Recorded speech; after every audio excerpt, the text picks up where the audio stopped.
back to the final Skyrim anniversary video for today. Now I thought I could finish it off with sort of why I did this and why Skyrim is so important to me. So I first started playing Skyrim in the spring of 2012. I had heard about it when like the trailer came out, like from people at school, in elementary school. They were kind of like, wow, look at this, it's cool. And then I had sort of forgotten about it until I had seen my aunt's boyfriend at the time playing Skyrim, and I was like, oh yeah, I wanted that game, it sounded really cool. So I told my dad about it, and I begged and pleaded, like, can we please get Skyrim, papa? And so we got it in that spring. When I started playing it, he actually got involved, and he wanted to play as well, which I thought was really awesome.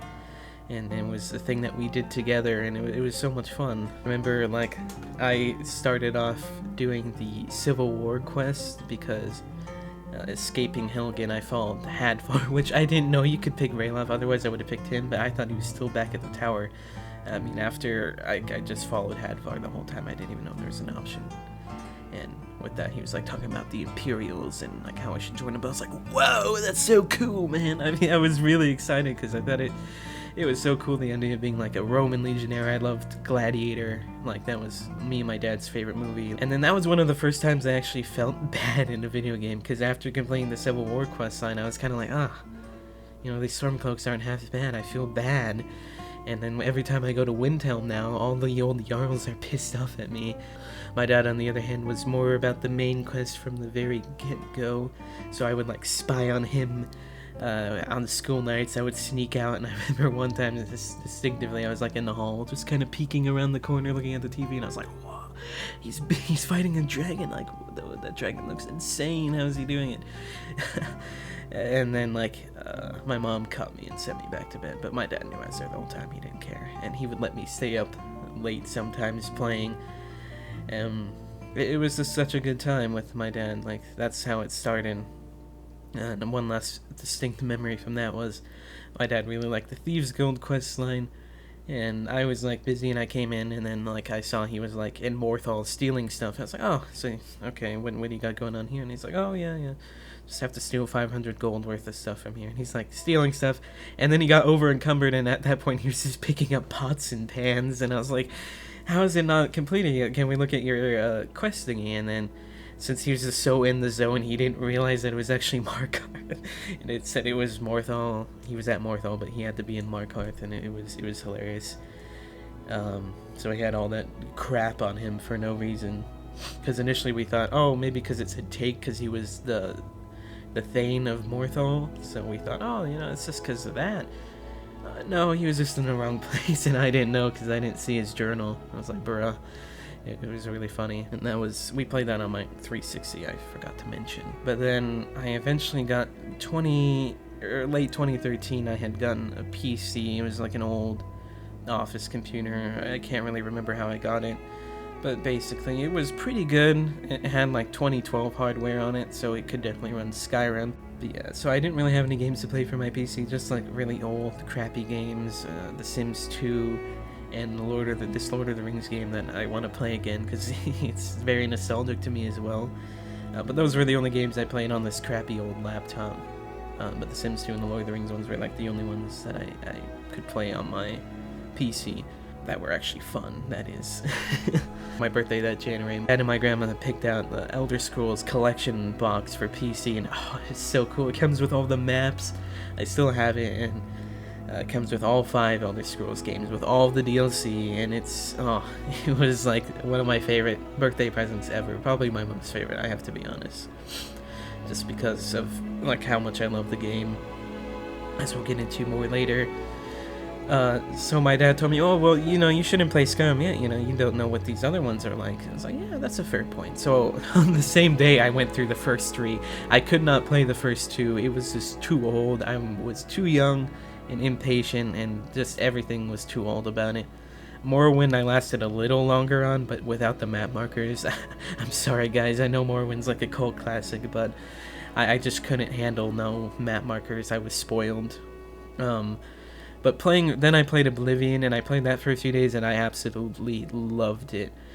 Like, I think story-wise, it's better than Skyrim Story in ways. I think it felt more like a movie, and I really love that Sean Bean was in it, and it was really fun playing. And even though everyone looks like potatoes, I think it still holds up really well. The gameplay is still fun, the quests are great.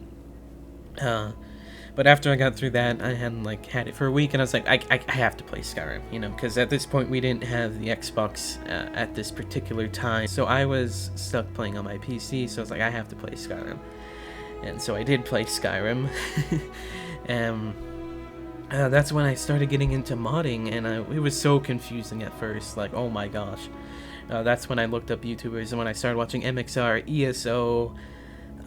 Those two guys had really helpful mod things. Bro Jewel as well. Like, those are three of the best mod guys. And like, that's sort of when I started watching YouTube, was because of Skyrim, because I never really had a reason. Everyone was talking about PewDiePie, and at the time I didn't like PewDiePie, but now I do. It was all the weird kids at school that liked him. I was like, he's probably weird. I mean, that's just how I thought as a 12-year-old, but now I'm like, I like PewDiePie, he's good. But it was really the Elder Scrolls side of YouTube that really got me into it. And over the next few years, I started finding more Elder Scrolls YouTubers like them. Fudge Muppet, Camelworks, I loved the lore. I would stay up late on school nights to listen to the lore, because I was just so fascinated with this game. It's so cool, and it was like one of the only games I could play because my PC sucked, and I didn't always have internet. So our internet was like limited, so I could only be on it long enough to, download whatever mods I wanted. Never really long enough to install games. So Skyrim was really the only game I had through like some of the toughest times in my life. I won't get too into that, but it was just always there. A stressful day at school, or just stressful at home, I always had Skyrim as an escape, and it's so much fun. That's why it's so important to me, and why I can't believe I've had it for like 10 years almost. Like, not the whole 10 years, but it's pretty much 10 years, and it just blows my mind that I've been playing a video game consistently at least once a month pretty much for the last 10 years. Like, it's ridiculous. And it's sort of like with Skyrim, that's what made me want to do YouTube, to do like discussions, because I watched like ESO and Fudge Muppet and Camelworks, because they had a lot of really awesome discussion videos. I was like, I want to do videos like that. Skyrim was really what got me wanting to do YouTube, because I wanted to share like my Skyrim experiences, my mods, and because everyone's Skyrim is so different, and that's really. And it goes back to like with my dad, like sharing that with him. Like, I had so much fun just watching him, even when I wasn't playing, and I felt like that's how other people felt, and it seems that way, because all the big Skyrim YouTubers, people love watching them, and I wanted to do that too, because it's such a cool community that has been built, and the modding community is ridiculous and insane, and it's so cool how creative the modding community is. Like, finding all these awesome mods was just so much fun. But yeah, I don't think I would probably play this game for this 10 years if it wasn't for mods. Mods definitely have made the game replayable, have made it so much more. Followers like Inigo just bring so much to the game, and like just so many mods that bring the game into new lights, into new borders that are pushed with the mods. And like, that's why I think I'm more excited about Beyond Skyrim than actually Elder Scrolls 6, because it'll be sort of the Skyrim 2, if you will, with Beyond Skyrim, that we won't ever get to see. So it's really cool that, the mod authors are doing that, and like, I'm so excited for that. But learning about modding was like really fun, like, and it taught me more about PCs and how they work, and without Skyrim I probably wouldn't have ever become a PC gamer. I probably would have just played my Sims 2 and Lord of the Rings and been like, this is all PC gaming has to offer. Like, come on. And I think that's what was weird about getting this from my uncle. This PC was like, there was like always games I saw on Steam that I always wanted, but like, I was like, I don't have internet at this moment, or just, I couldn't run it, simply. So it's been nice to branch out, and why my channel has so much variety with video games. So I hope you see why Skyrim is sort of important to me. Like I said, it's just always been there, and it's so cool growing with the community, and now I hope to be like a part of the community more by having a YouTube channel that does videos about it. You know, that's why I started my Elder Scrolls 6 discussion series, which I need to finish, but my biggest excuse for that is just, well, I mean, it's still not out, and it still won't be, so I have time. Hopefully, like, next month I'll actually have one out. It might be sooner, might be later, we'll see. I hope this wasn't too much Skyrim for you. It'll be back to normal content. I have a fun Dishonored video coming out. Also, GTA also came out today, and I'm gonna be playing that and uploading it this weekend. You know, San Andreas, man, remastered. Woo, lots of remasters going on. It's exciting. So yeah, those videos will be coming. But anyway, thank you again for watching. It means so much to me. Sorry for rambling so long about Skyrim today, but it is what it is. Anyway, make sure you like, subscribe, join the Discord, subscribe to the Onyx Knights, and I'll see you guys in the next video. Goodbye, my mates.